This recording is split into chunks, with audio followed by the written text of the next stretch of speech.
자, 우리 인사합시다. 은혜 받읍시다. 하나님의 은혜가 오늘 이 시간에도 우리 가운데 충만하게 되기를 주의 이름으로 축복합니다. 우리는 삼위일체 하나님을 믿습니다. 성부 하나님, 성자 하나님, 성령 하나님을 믿습니다. 성부, 성자, 성령 하나님은 다른 존재이지만 세 분 하나님으로 존재하시는 것이 아니라 한 분 하나님으로 존재하십니다. 이것을 삼위일체라고 합니다. 우리의 머리로는 완벽하게 삼위일체 하나님의 존재를 이해할 수가 없습니다. 하지만 장차 우리가 하나님 나라에 가게 되면 그때는 완벽하게 하나님을 깨닫게 될 것입니다. 삼위일체 하나님은 우리의 구원을 위해서 지금도 열심히 일하고 계십니다. 그래서 우리의 구원은 어떤 문제를 만나도 틀림없이 완성된다는 것을 확신할 수 있습니다. 성부 하나님은 우리를 구원하시기 위해 계획을 세우셨고 창세전에 우리를 구원하시기로 작정하셨습니다. 하나님의 그 구원 계획과 작정과 섭리를 따라서 지금도 성부 하나님은 우리의 구원을 이루어 가고 계십니다. 성자 하나님은 성부 하나님의 작정과 계획과 섭리에 순종함으로 우리의 구원을 위하여서 십자가에서 죽으시고 3일 만에 부활하셨고 하나님 우편으로 오르셔서 지금도 하나님 앞에서 우리를 위하여서 우리의 구원을 위하여서 중보하고 계십니다. 성령 하나님은 예수님께서 이루어 놓으신 그 구원의 길들, 그 구원의 은혜들을 성도들로 하여금 누리게 하시려고 주의 백성들을 택하신 주의 백성들을 부르시고 복음을 깨닫게 하시고 복음을 믿게 하십니다. 뿐만 아니라 구원받은 자녀들이 구원받은 자답게 살아갈 수 있도록 도우시는 일을 하십니다. 이렇게 삼위일체 하나님이 우리의 구원을 위하여서 지금도 일하고 계시기에 우리의 구원은 틀림없이 완성되어질 수밖에 없습니다. 그래서 우리는 소망 가운데 감사하며 살아갈 수 있습니다. 오늘은 삼위일체 하나님 중 성령 하나님에 대해서 말씀을 나누고자 합니다. 우리가 읽은 본문 말씀은 예수님께서 성령 하나님에 대하여 제자들에게 가르쳐 주신 말씀입니다. 이 말씀을 중심으로 성령님에 관하여 말씀을 나눌 때 풍성하신 은혜가 우리 가운데 충만하게 되기를 주의 이름으로 축복합니다. 먼저 26절 말씀을 한번 읽어보겠습니다. 보혜사 곧 아버지께서 내 이름으로 보내실 성령 그가 너희에게 모든 것을 가르치고 내가 너희에게 말한 모든 것을 생각나게 하리라. 아멘. 이 26절 말씀을 보시면 곧 보혜사 곧 아버지께서 내 이름으로 보내실 성령, 예수님이 하신 말씀인데 이 예수님의 이 말씀에서 우리 예수님께서는 보혜사는 성령 하나님이다 라고 말씀하고 계십니다. 예수님께서 말씀하시는 그 보혜사는 다른 존재가 아니고 성령 하나님이다 라는 말씀이죠. 저를 따라 한번 해보십시다. 성령 하나님은 보혜사입니다. 보혜사라는 말이 어려울 수가 있는데 헬라어로 파라클레토스라는 단어를 쓰고 있습니다. 그 의미가 파라, 곁으로, 클레토스, 클레오가 부르다라는 뜻이거든요. 근데 클레토스를 수동적인 의미로 해석을 합니다. 내 곁으로 불리어진 자, 파라클레토스. 성령님을 내 곁으로 불리어진 자라고 그 단어가 설명해 주고 있습니다. 우리 하나님께서 우리들을 돕기 위해서 성령님을 우리 옆에 우리와 함께 하시도록 불러주셔서 그렇게 불림을 받은 존재가 보혜사 성령님인데 보혜사라는 말입니다. 그렇게 하나님에 의해서 불리어진 보혜사는 성령님은 우리를 위로하시고 우리를 돕기 위하여 하나님 아버지에 의해서 우리 곁에서 존재하고 계시는 겁니다. 함께하고 계시는 겁니다. 그래서 그분은 우리를 위로하시고 우리와 함께하시며 위로하시고 우리와 함께하시며 우리를 돕고 계시고 우리를 인도하시고 주장하고 계시는 겁니다. 사랑하는 성도 여러분, 성령 하나님께서 우리를 돕기 위해서, 우리를 위로하시기 위해서 우리와 함께하고 계심을 믿으시기 바랍니다. 우리는 혼자 이 험한 세상을 살아가도록 내던져진 존재가 아닙니다. 내가 너희들을 구원했으니까 이제는 너희들 힘으로 한번 잘 살아봐 하고 하나님께서 우리를 세상에 던져놓으시지 아니하셨어요. 하나님은 우리 힘으로 우리가 하나님 백성답게 잘 살 수 없다는 것을 아셨어요. 그래서 우리에게 보혜사를 보내주신 겁니다. 성령님을 보혜사로 우리에게 보내주신 겁니다. 성령님이 우리의 보혜사가 되셔서 우리 곁에서 우리를 때로는 위로해 주시고 때로는 말씀을 가르쳐 주시고 때로는 말씀을 기억나게 하시고 때로는 말씀을 붙잡고 살아갈 수 있는 힘과 능력을 공급해 주심으로 하나님 백성답게 살아갈 수 있게 해 주신 겁니다. 그분이 우리와 함께 하고 계십니다. 그러니 우리는 그분 때문에 비록 험한 세상에 살고 있지만 우리의 보혜사 되신 성령님 때문에 우리는 험한 세상 가운데 승리할 수 있는 존재구나, 잘 살 수 있는 존재구나 하는 것을 우리는 알 수 있습니다. 우리를 도우시는 성령님으로 말미암아, 보혜사 되신 성령님으로 말미암아 험한 세상 가운데 승리하시는 성도님들이 되시기를 주님의 이름으로 축복합니다. 16절 말씀 읽어보겠습니다. 내가 아버지께 구하겠으니 그가 또 다른 보혜사를 너희에게 주사 영원토록 너희와 함께 있게 하리니. 아멘. 이 16절 말씀에 의하면 내가 아버지께 구하겠으니 이렇게 말씀하고 있습니다. 여기 내가는 성자 하나님, 곧 예수님을 의미합니다. 예수님께서 아버지께, 다시 말해서 성자 하나님께서 성부 하나님께 구하겠다고 말씀하고 계시는 거죠. 무엇을 구하겠다는 것인가?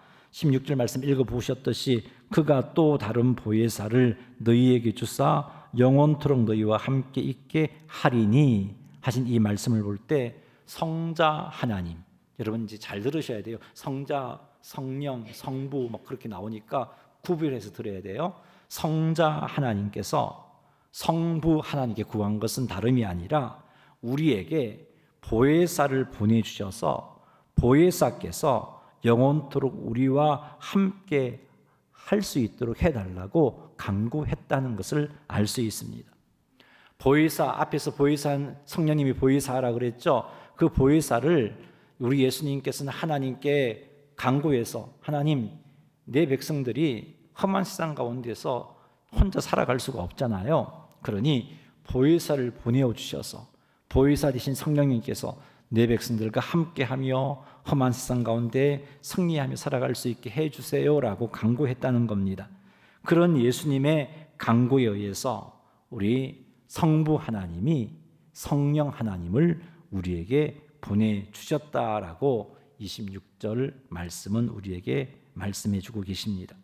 16절과 26절 말씀을 가지고 정리해 본다면 보혜사 성령 하나님은 성자 하나님께서 성부 하나님께 간구하심으로 성부 하나님께서 우리에게 보내어 주신 분입니다. 복잡하죠? 쉽게 생각합시다. 쉽게 말씀드릴게요.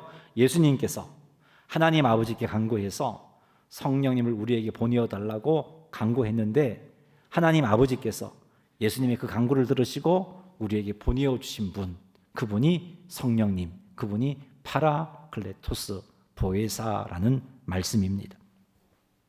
성자 하나님께서 성부 하나님께 왜 성령 하나님을 내 백성에게 보내어 달라고 간구했을까요? 그분이 지금 이 말씀을 하신 배경이 어떤 배경이냐면은 이제 곧 십자가를 지신단 말이죠. 그리고 죽으셨다가 3일 만에 부활하시고 승천하시게 되면 이 땅엔 제자들만 홀로 남게 돼요. 제자들만 홀로 남게 된 그 모습을 보시니까 예수님이 마음에 안타까우신 거죠. 그 모습으로는 세상에서 살아갈 수가 없거든요. 그 모습으로는 믿음 지킬 수가 없거든요.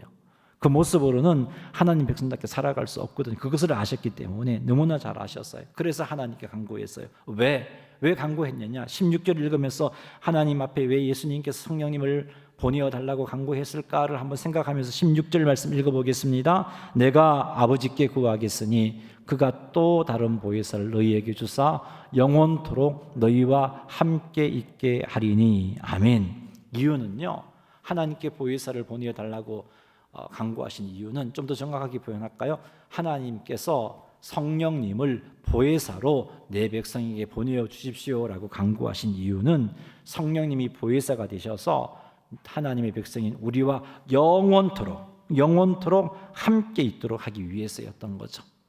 홀로 살 수가 없으니까 영원토록 성령님이 보혜사가 되셔서 우리와 함께 하도록 하기 위해서 예수님께서 성부 하나님께 간구했습니다. 예수님께서 십자가에서 죽으시고 부활하신 후 성천하시면 이 땅에는 성도들만 존재하게 되잖아요. 그런데 세상은 만만하지 않단 말이죠.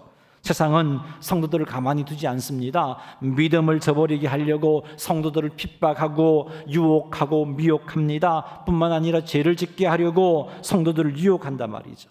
그래서 험한 세상 가운데서 살아가야 할 성도들을 돕고자, 고아처럼 홀로 버려두지 않고 그들과 함께 하시면 그들을 돕고자 하나님 아버지께 하나님 성령님을 보혜사로 보내주십시오라고 간구한 겁니다.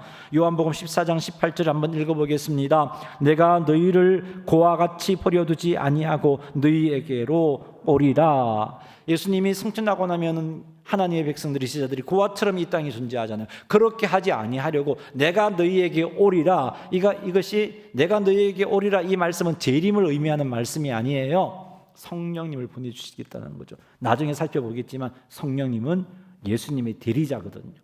대리자니까 내가 너희에게 오리라라는 말씀은 예수님을 보내주심으로 제자들과 함께해서 고아처럼 버려두지 않고 그들과 함께, 예수님이 십자가를 지시기 전에 제자들과 함께 하셨듯이 그들과 함께하며 말씀해 주시고 가르쳐 주시고 위로해 주시고 붙잡아 주시고 인도해 주셨듯이 성령님이 그렇게 제자들과 함께 하시면서 말씀해 주시고 가르쳐 주시고 인도해 주시고 붙잡아 주시는 그 일을 하게끔 하려고 하나님 앞에 하나님 성령님을 보혜사로 보내주십시오. 그래서 영원토록 저들과 함께 있게 해 주십시오라고 예수님께서 하나님 아버지께 간구했던 겁니다. 성자 하나님께서 성부 하나님께 간구했던 겁니다. 사랑하는 성도 여러분, 성부 하나님, 성자 하나님, 성령 하나님은 이렇게 우리들에게 사랑도 많고 관심도 많으십니다.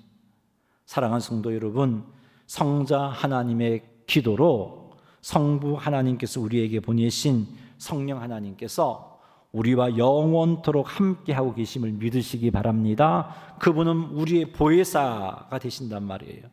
성령님은요, 하나님이에요. 성령님은 전능하신 하나님이에요. 성령 하나님이 우리와 함께하고 계신다는 사실을 믿으시기 바랍니다.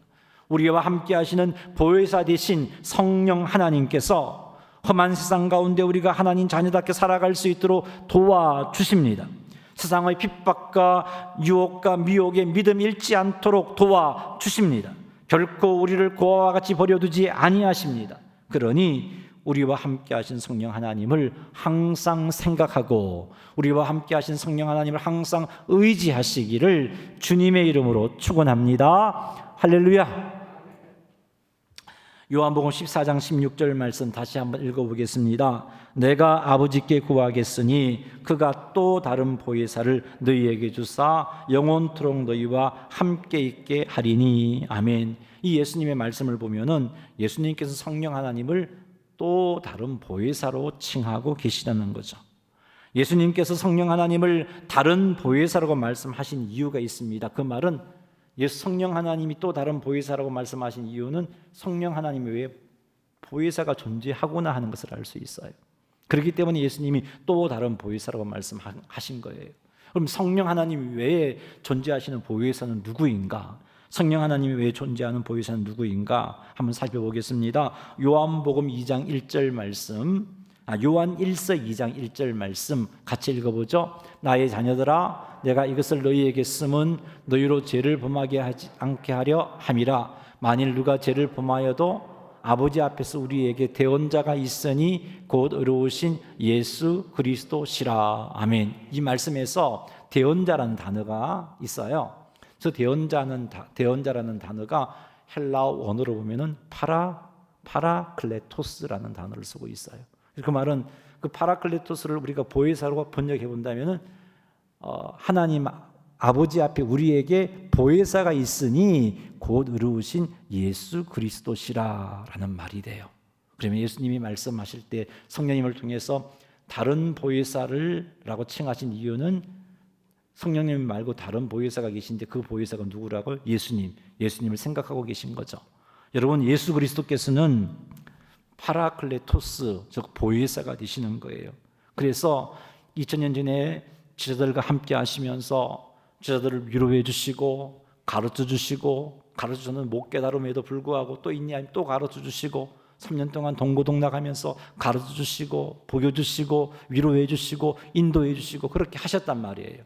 그리고 그분이 또 어떤 일을 하십니까? 십자가에서 죽으시고 3일 만에 부활하고 나서 하나님 우편에 오르신 뒤에 하나님 앞에서 무슨 일을 하시는 줄 아세요? 우리를 위해서 변호하신단 말이에요.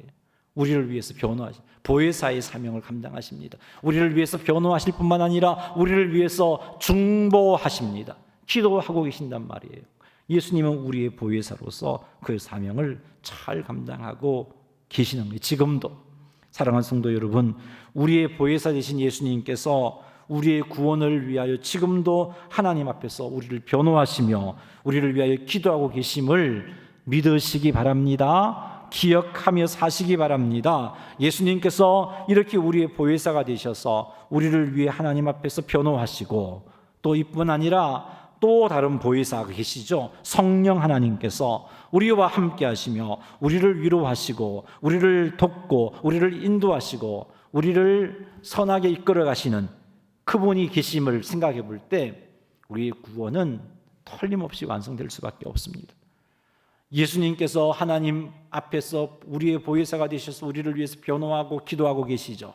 성령님이 우리의 보혜사가 되셔서 우리와 함께 하시면서 우리를 인도하시고 가르치시고 보호해 주시고 계시죠. 그런 성자 하나님과 성령 하나님의 보혜사로서의 사명을 감당하심을 볼 때 우리의 구원은 틀림없다는 사실을 알 수밖에 없어요. 그러니 우리는 더욱더 하나님의 구원의 은혜를 기억하며 두 분 보혜사를 생각하면서 감사해야 됩니다.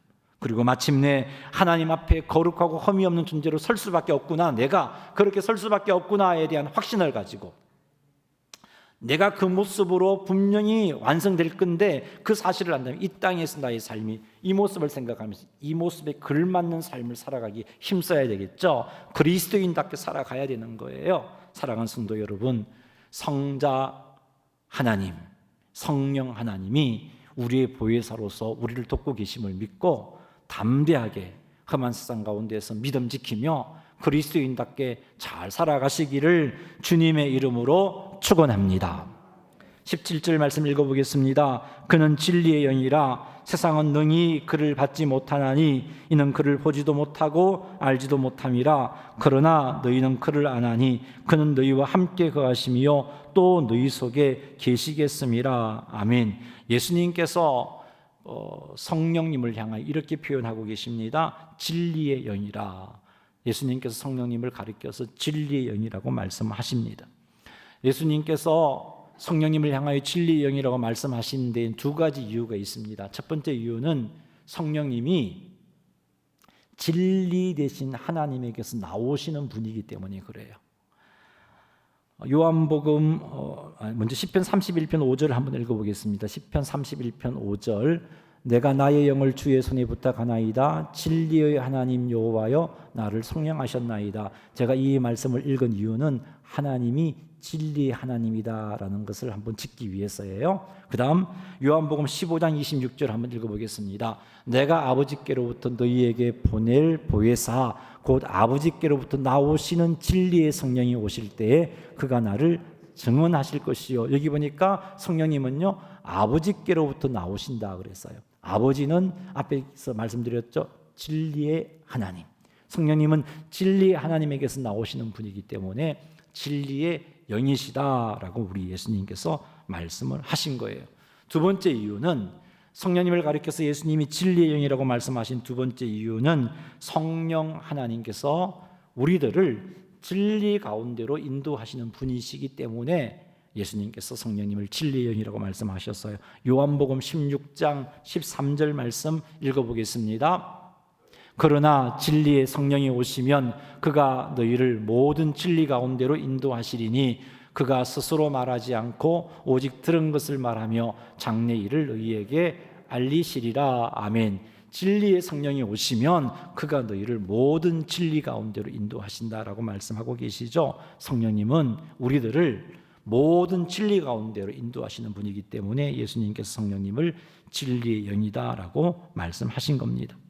예수님께서 성령 하나님을 진리의 영이라고 말씀하신 이 두 가지를 생각한다면 그분은 참으로 그의 본체가 진리구나, 그가 본질적으로 진리구나라는 사실을 알 수 있고, 그분이 우리를 진리 가운데로 인도하시기에 그분의 인도를 쫓아가면 우리는 진리를 발견할 수밖에 없구나 하는 사실을 알 수 있습니다. 그러나 세상은 진리의 영이신 성령님을 능히 받지 못한다라고 말씀하고 계시죠. 왜 능히 받지 못하는가? 17절 말씀을 읽으면서 왜 세상은 진리의 영이신 성령님을 받지 못하는지 그 의미를 생각하면서 한번 읽어보겠습니다. 17절입니다. 그는 진리의 영이라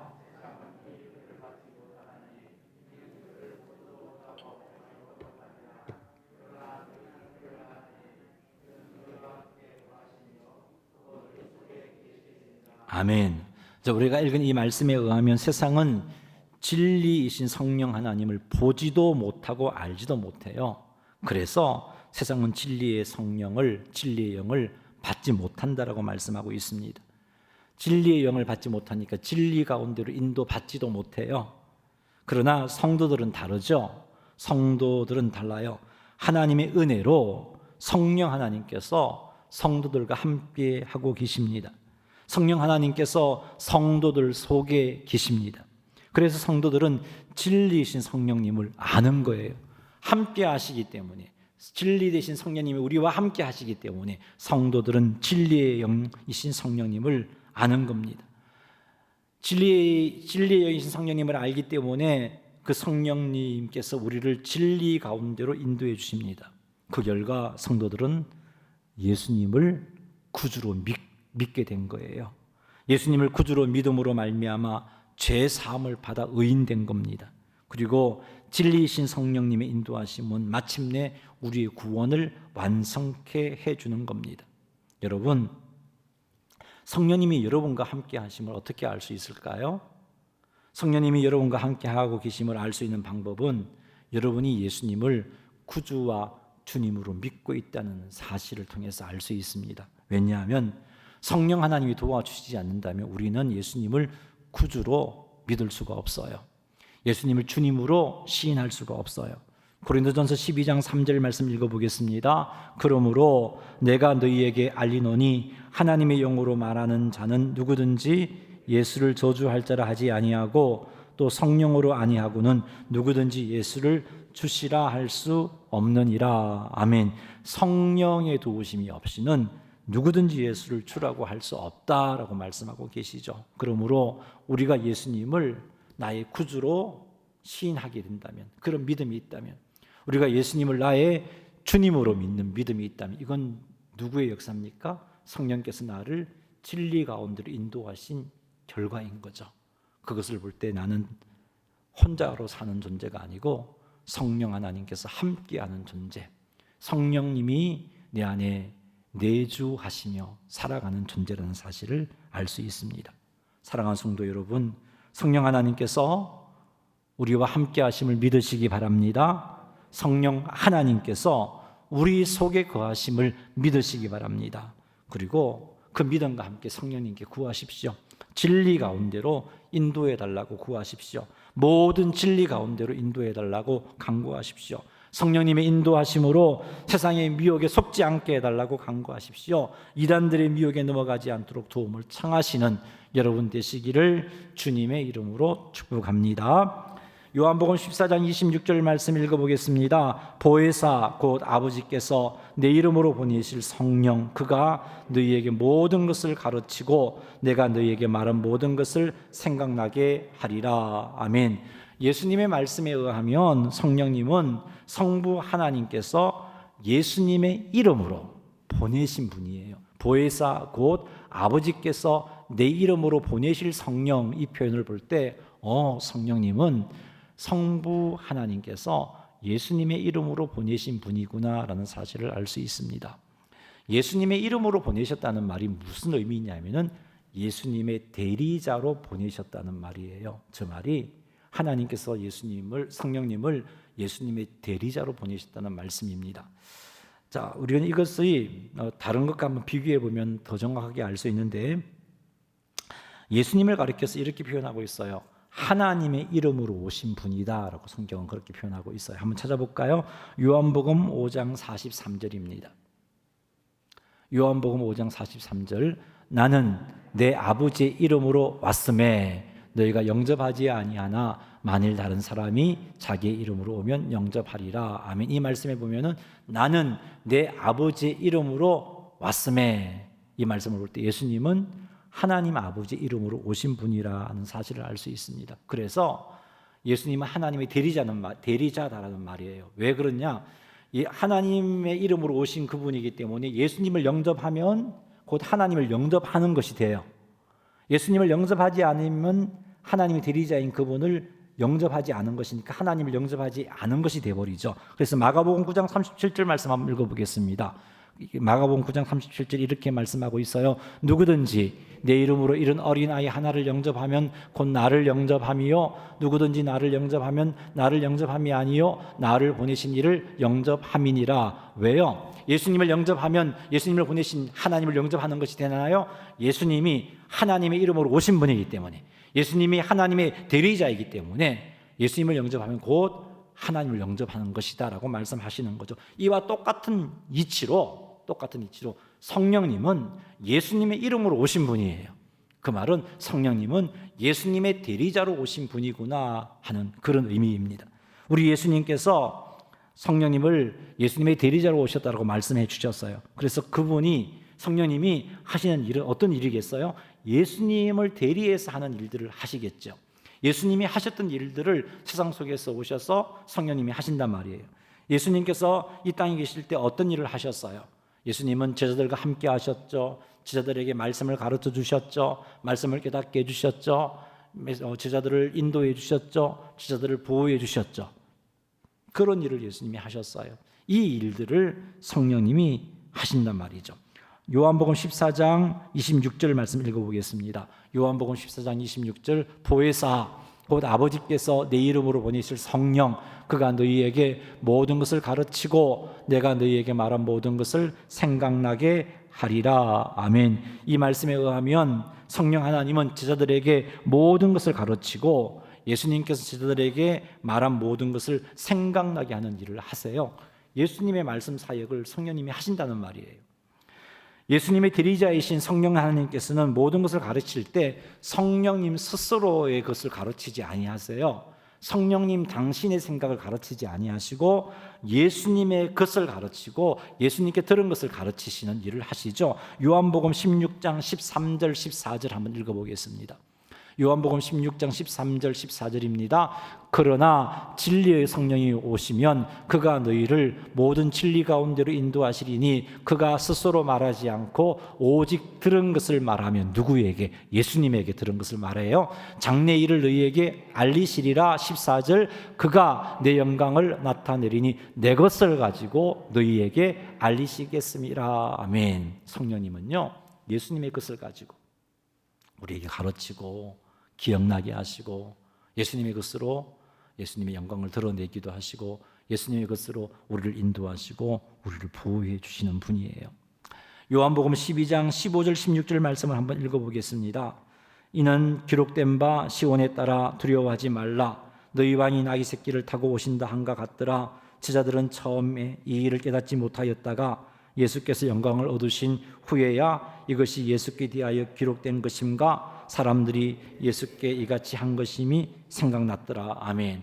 성령님이 하시는 일이 예수님을 대리하는 일이라 그랬죠. 그 대리하는 일들 가운데 특별하게 언급된 게 예수님의 말씀들을 모든 것을 가르치시고 예수님이 말씀하신 것을 생각나게 하시는 일을 해요. 근데 제자들이 예수님과 함께 계시면서 말씀을 배웠을 때, 예수님과 함께하며 경험했을 때 못 깨달은 게 있어요. 이거 읽었듯이 특별히 이제 마지막 우리는 종료주일이라고 부르는데 예수님께서 나귀를 타시고 십자가를 지기 전에 예루살렘으로 입성하셨어요. 그때 그곳에 있던 유대인들이 호산나 다윗의 자손이여 환영을 했습니다.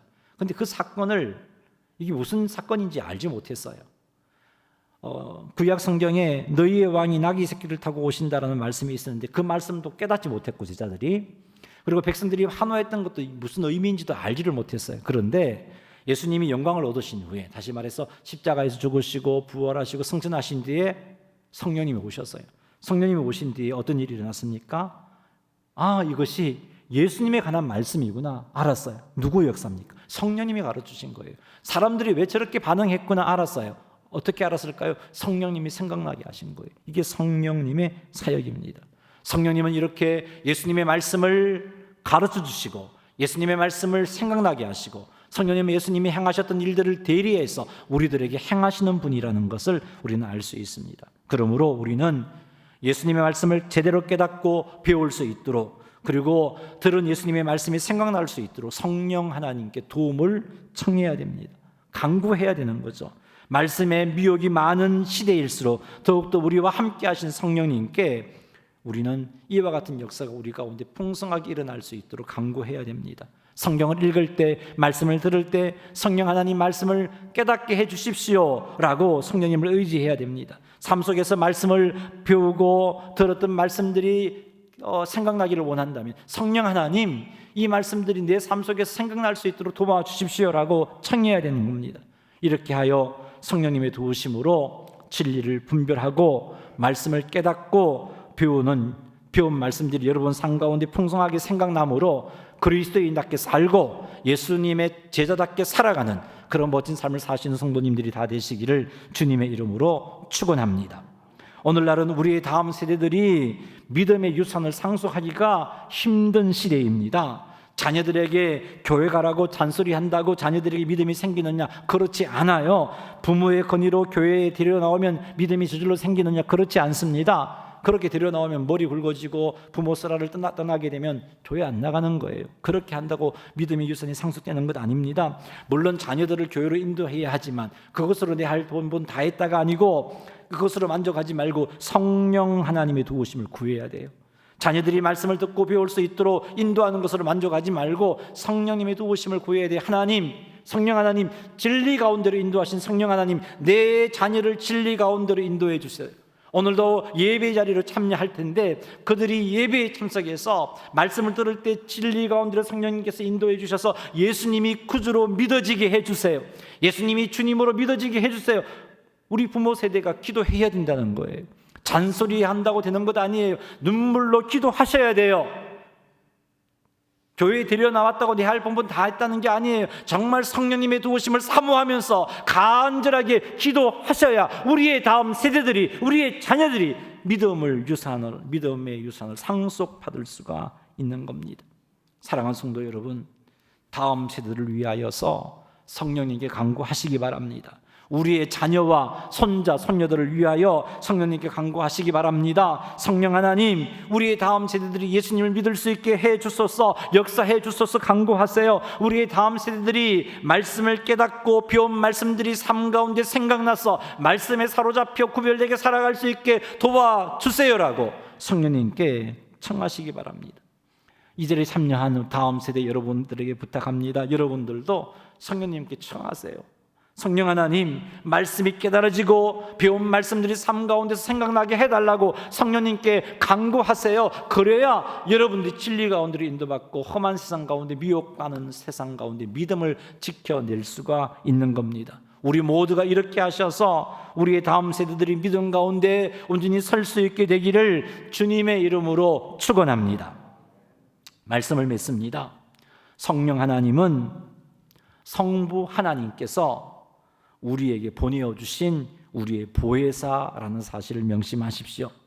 성령 하나님은 우리와 영원히 함께 하시는 우리의 보혜사입니다. 우리와 함께 하시면서 우리를 돕고 위로하십니다. 우리를 지키시고 보호해 주십니다. 예수님께서 그렇게 하셨듯이 예수님의 대리자로서 예수님의 말씀을 가르쳐 주시고, 예수님의 말씀들이 기억나게 하시고, 예수님의 말씀들이 생각나게 하시고, 그 말씀대로 살아갈 수 있는 힘과 능력을 공급해 주십니다. 우리를 진리 가운데로 인도해 주십니다. 그리하여 예수님 믿게 해주시고 사단의 속임수에 미혹당하지 않게 해주시는 겁니다. 성령 하나님은 우리의 예수님의 강구로 성부 하나님께서 예수님의 이름으로 보내신 분이다라는 사실도 기억하십시오. 대리자라는 사실 기억하라는 겁니다. 예수님께서 지도자들을 가르쳐 주시고 지도자들과 함께 하시고 위로하시고 세임 주셨듯이 성령 하나님께서도 예수님처럼 우리들을 가르치시고 위로해 주시고 인도하시고 보호해 주신다는 사실을 기억하시기 바랍니다. 그리고 그분을 의지하십시오. 그분을 의지하셔서 예수님의 말씀들이 깨달아지고 예수님의 말씀들이 생각남으로 세상 가운데서 구별되어질 수 있도록 그분께 도움을 청하시기 바랍니다.